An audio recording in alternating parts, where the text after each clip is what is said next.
idéologique, on n'a pas cherché à persévérer, parce qu'on pensait que cette façon d'être, cette façon de procéder, c'était la bonne et qu'il ne fallait pas se remettre en question.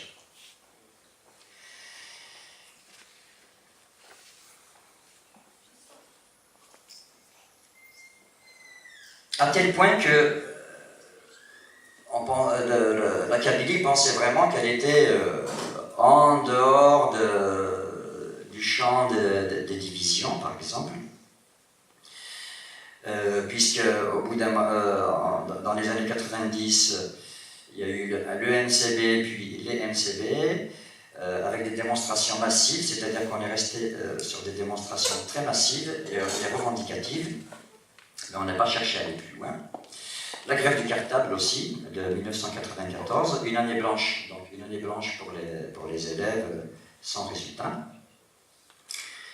Donc il y a eu tout ça. Et puis suite, j'y reviendrai un tout petit peu sur ça un peu plus tard. Si on prend les années 90, si vous voulez, le mouvement démocratique, on le trouvait quasi exclusivement en Kabylie. Il faut dire ce qu'il en est.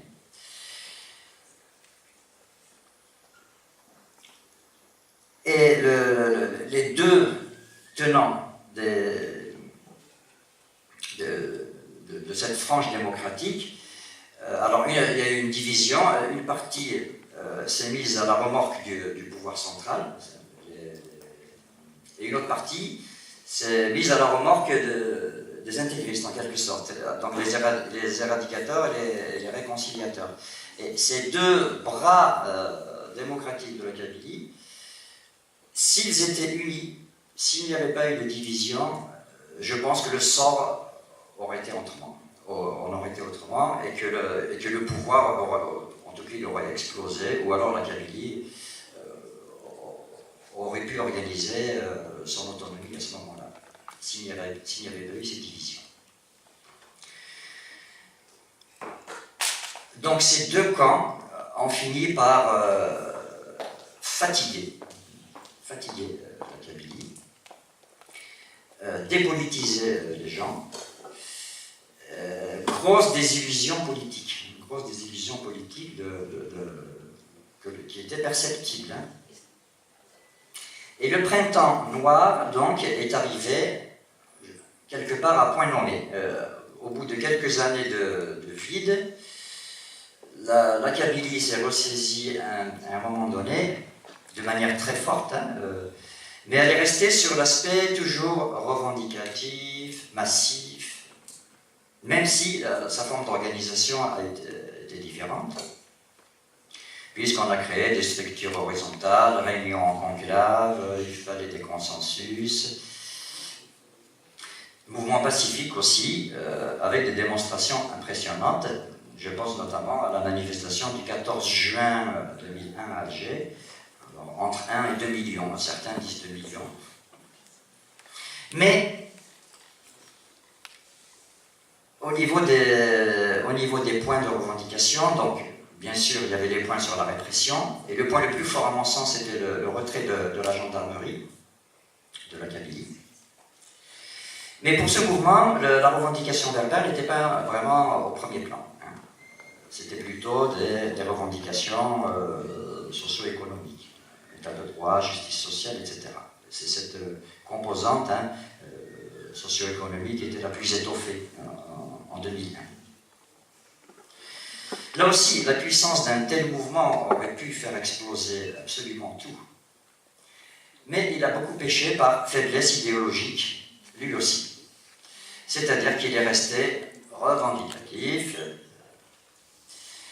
et ça s'arrêtait là. Et même si la plateforme d'Al-Aqsa c'est les non négociables, bon, finalement, ils ont négocié quoi. Et c'est tout le paradigme, je dirais, comme je l'appelle des fois, le paradigme systémique kabyle, qui est un espèce de saint droit, un paradigme systémique kabyle, c'est-à-dire une règle de conduite à la kabyle. Hein. Les grèves du cartable, uniques dans le monde, quoique les Kurdes s'en sont inspirés il y a quelques années, assez récemment. Manifestations bon enfant, etc. Et ça s'est toujours arrêté là. Et puis, on a toujours cherché à faire basculer le pouvoir dans le bon camp. Alors que le pouvoir, c'est un ennemi mortel de la Kabylie, on le sait quand même.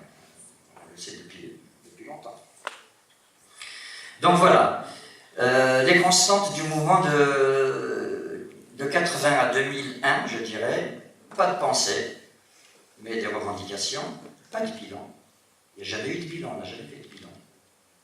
Mais un activisme effréné, la fuite en avant, etc. Donc là, c'est vraiment une critique que je nous fais, hein. Je suis dedans. Hein. Est-ce qu'un jour on a fait le bilan du MCD? Absolument jamais. Et pourtant, le MCD c'était un mouvement formidable. Est-ce qu'on a fait le bilan de la grève du cartable? Jamais. Et pourtant, elle a laissé un traumatisme profond chez les jeunes. Une année sans aller à l'école, c'est difficile après de reprendre à l'école. Est-ce qu'on a fait le bilan du mouvement de 2001? Jamais. On n'a pas fait le bilan des RH du mouvement citoyen. Donc, si vous voulez, côté discours, on a toujours musclé le discours. Des mots d'ordre très forts, hein, par exemple, hein, des mots d'ordre radicaux, avec une surenchère. Au bout d'un moment, on ne trouvait plus les mots. Par exemple, oulesh sma oulesh. Quand on entend ça, oulesh sma oulesh, il ne faut plus leur demander quoi que ce soit. Il faut faire soi-même. Pouvoir assassin. Il y a qu'en Kabylie qu'on entend ça, pouvoir assassin. Mais on revendique, on lui demande des choses, mais on le traite de pouvoir assassin. Pouvoir fasciste aussi. Cabinet noir. Pouvoir mafieux. Au bout d'un moment, on n'avait plus de la terminologie, on ne savait plus quoi trouver. Et côté des démarches, revendications, réformistes, voilà. Et c'est de ce paradigme-là qu'il faut sortir. Et quand on regarde les acquis, aux côtés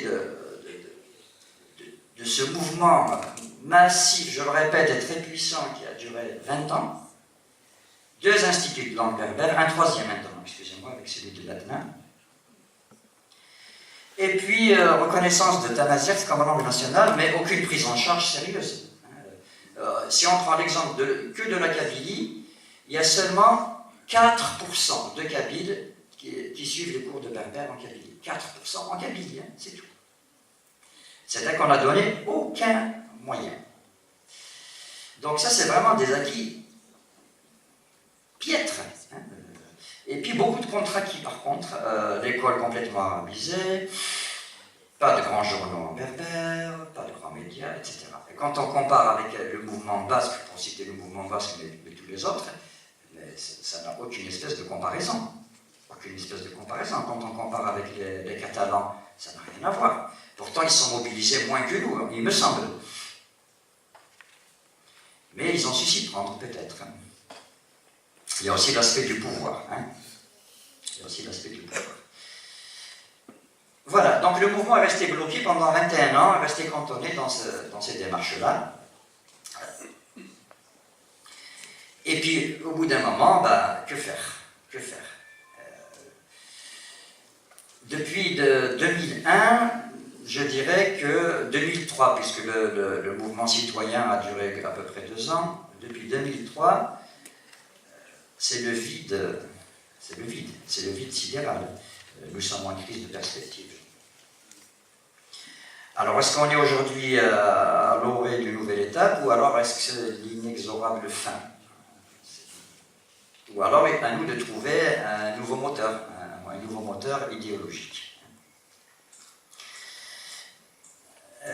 Incontestablement, la Kabylie traverse une période vraiment cruciale et des questions profondes, la honte,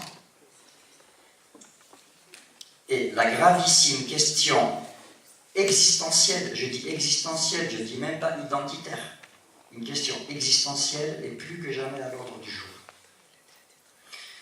Son élite a déserté le pays, le peuple vit sur les décombres de 80, et la Kabylie si prompte à réagir est silencieuse depuis 2003. Il y a certes les voix autonomistes, ou souverainistes ou indépendantistes qui cherchent à donner des perspectives,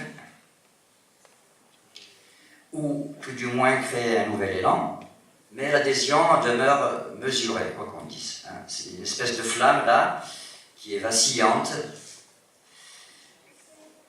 qui peut-être donnera quelque chose, j'en sais rien. Peut-être parce que c'est resté sur l'aspect symbolique aussi, ce mouvement autonomiste, indépendantiste, il est peut-être resté sur l'aspect symbolique. Et que peut-être il faut travailler par le fond des choses. Peut-être. Mais bon, ce qui est désespérant, c'est que la Kabylie a perdu son élite. C'est ça qui est grave. Élite disséminée par-ci par-là, et les générations nouvelles n'accordent plus de crédit aux solutions clés en main. Elles ont raison. Il n'y a pas de solution clé en main. C'est pas je claque du doigt, j'ai un État kabyle, par exemple. Ou je claque des doigts, j'ai Tamazight, langue officielle et nationale. Voilà, donc les jeunes se cherchent aussi. Est-ce que la question kabyle est pour autant réglée? Je ne crois pas, sinon je ne serais pas ici aujourd'hui. Car la Kabylie ne peut pas vraisemblablement se dissoudre définitivement dans le fatras arabo-islamique. Je ne crois pas, parce qu'il y a des valeurs immuables. Il y a encore des relais intergénérationnels qui fonctionnent, même de manière amoindrie par rapport à ce qu'on a vécu nous à l'époque. Ils fonctionnent encore. C'est sûr que pour eux, actuellement, c'est les temps de communication factice, les temps hédonistes, etc. La téléphonie, voilà, tout ça. Voilà, la légèreté de la jeunesse, je dirais. Et ils sont attirés par les Eldorado de l'extérieur. Enfin, je parle des Kabyles qui sont en Kabylie. Mais bon, je pense qu'un jour, ils finiront par se recentrer, se poser les bonnes questions. Et notamment sur la question de la nation, sur la cristallisation du soi collectif. Voilà, donc si on jette un regard sur le mouvement de 80, il est dépassé. C'est un mouvement fondateur, certes, il a fait son temps. Il faut s'appuyer dessus, mais il peut servir de ressourcement peut-être, mais pas de ressourcement idéologique. Ça, je ne crois pas. Au niveau doctrinal, je pense qu'il faut sortir de 80. Est-ce qu'il faut pour autant tout reconstruire? Non. Il ne faut pas tout reconstruire. Le mouvement a fait son expérience, il a eu ses désillusions, il a eu ses acquis aussi, même s'ils ne sont pas importants, mais il a aussi les leçons. Il faut tirer les leçons de ce passif. Donc, aujourd'hui, une page s'est tournée, d'autres questions fondamentales se posent. Que voulons-nous à la fin? Est-ce que nous sommes une nation qui ne parvient pas à s'affirmer, par exemple? Ou alors est-ce que nous sommes des hurluberlus? Voilà. Quelle charpente idéologique bâtir? Voilà. Donc il est temps d'aborder sans complexe toutes ces questions-là. Et aborder sans complexe, je le répète, l'existentiel, en plus de l'identitaire. Et au passage, donc pour commencer, il faudra régler définitivement le compte au traquenard cosmopolite. Alors, qu'est-ce que c'est que le traquenard du cosmopolitisme? Le cosmopolitisme, c'est la théorie qui consiste à nier les réalités nationales et à leur substituer un impérialisme de valeurs supranationales. En général, ce sont les religions qui jouent ce rôle, parce que la religion, c'est supranational. En général, ce sont les religions et les langues officielles aussi qui jouent ce rôle de cosmopolitisme. Bon. En Afrique du Nord, il y a donc, là je parle de l'Afrique du Nord, il y a donc ces deux cosmopolitismes permanents, à savoir l'islamisme et l'arabisme. Et puis en Algérie, il y en a un troisième, c'est l'anticolonialisme. Je vais m'expliquer. Bon, le substrat arabiste, c'est connu, on a voulu créer l'homme nouveau. À l'époque, ça s'appelait comme ça, dans les années 70. L'homme nouveau, l'homme arabe algérien, c'était l'homme nouveau. Mais ça a tenu très peu de temps, étant donné que les pays arabes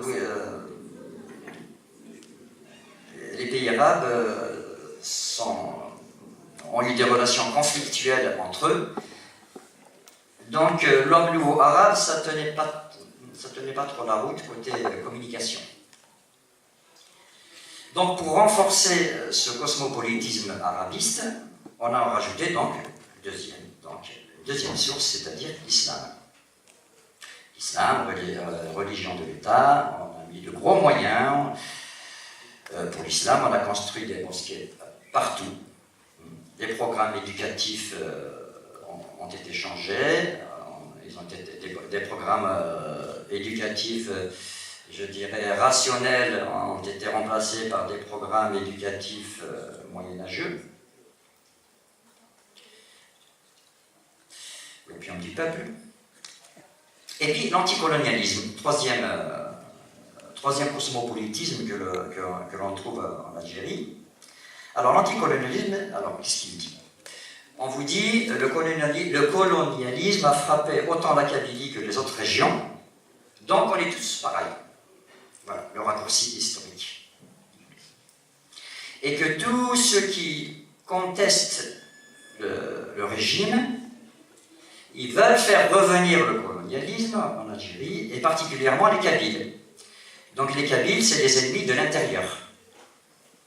Et pourtant, c'est la Kabylie qui a payé le plus lourd tribut dans la guerre contre le colonialisme. Donc voilà, hein, les trois choses. Le substrat arabiste, l'islamisme et l'anticolonialisme. Et il faut sortir justement de ce traquenard-là et revenir aux choses nationales. Qu'est-ce qu'une nation? Quand je parle de choses nationales, je parle de la nation kabyle. Qu'est-ce qu'une nation? Une nation, c'est un groupement stable d'hommes et de femmes partageant un certain nombre de valeurs, notamment partageant une langue, un territoire. C'est le cas de la Kabylie, on partage une langue, un territoire. Plus aussi la communauté de destin, c'est-à-dire l'aspiration à vivre ensemble. Il me semble que les Kabyles aspirent à vivre ensemble. Et quand un Kabyle est hors de la Kabylie, il se sent étranger quelque part. Quand on est à Constantine, on est sur ses gardes. On sent qu'on n'est plus sur notre territoire. C'est une réalité. Et quand on revient en Kabylie, le sourire revient, parce qu'on est chez nous. Et ça fait partie donc de communauté de destin et l'aspiration à vivre ensemble. Il est temps donc de se poser cette question-là de la nation. Les tenants de l'État centralisé, y compris les courants démocrates, lorsqu'ils parlent de la Kabylie, ils parlent pudiquement de carte linguistique. Il y a la carte linguistique kabyle. Je suis toujours pantois quand j'entends ça, alors qu'il faut parler de pays kabyles, même plus de territoire kabyle. Développer la notion de territoire kabyle.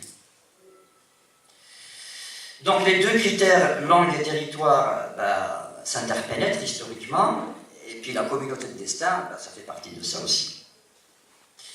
Maintenant, cette nation qui est là, elle n'est parachevée que si elle se dote d'un État.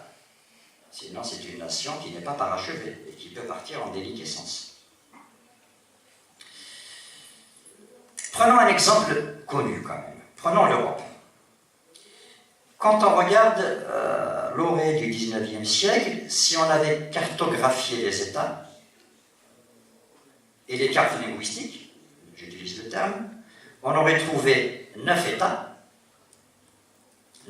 nationaux et une cinquantaine de groupements linguistiques en Europe. Et bien aujourd'hui, ces groupements linguistiques forment les 51 territoires, États reconnus de l'Europe. Et pourquoi ce qui est possible en Europe ne peut pas l'être en Afrique du Nord? Notons par exemple que le Vatican, c'est un État.